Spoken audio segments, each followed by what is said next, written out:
Hi అండి, welcome back to my channel Ammukutti 1234. నేను మీ శిరీష. ఈరోజు అయితే కనకాంబరాల చెట్లకున్న పూలు అయితే నేను కోస్తున్నానండి. చాలా ఫ్లవర్స్ పూసాయి. ఉన్నవి కాసిన చెట్లైనా ఫ్లవర్స్ అయితే మంచిగానే వచ్చాయి.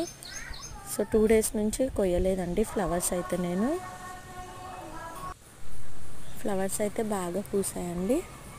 సో చూడండి, నేనైతే ఇవి కోసేస్తున్నాను. కొన్ని ఫ్లవర్స్ అయితే వచ్చాయండి. ఇంకా వచ్చేసి వీటిలోకి మల్లెపూలు అయితే బాగుంటాయని ఇవి కూడా కోసేస్తున్నాను. ఫ్లవర్ చూడండి, చాలా డిఫరెంట్గా ఉంది. అండ్ ఫ్లవర్ విచ్చితే కూడా చాలా బాగుందండి. చూడండి, మల్లెపూలు కొన్ని వచ్చాయి. కోసిన పూలు అయితే కనకాంబరంలో కలిపి మనం అల్లి పెట్టుకుంటే చాలా బాగుంటాయండి. అండ్ నా ఛానల్ అయితే ఎవరైతే కొత్తగా చూస్తున్నారో సబ్స్క్రైబ్ చేసుకోండి అండ్ వీడియోకి లైక్ కొట్టండి. అండ్ ఫైనల్లీ ఇదైతే వీడియో అండి. Thanks for watching. Thank you.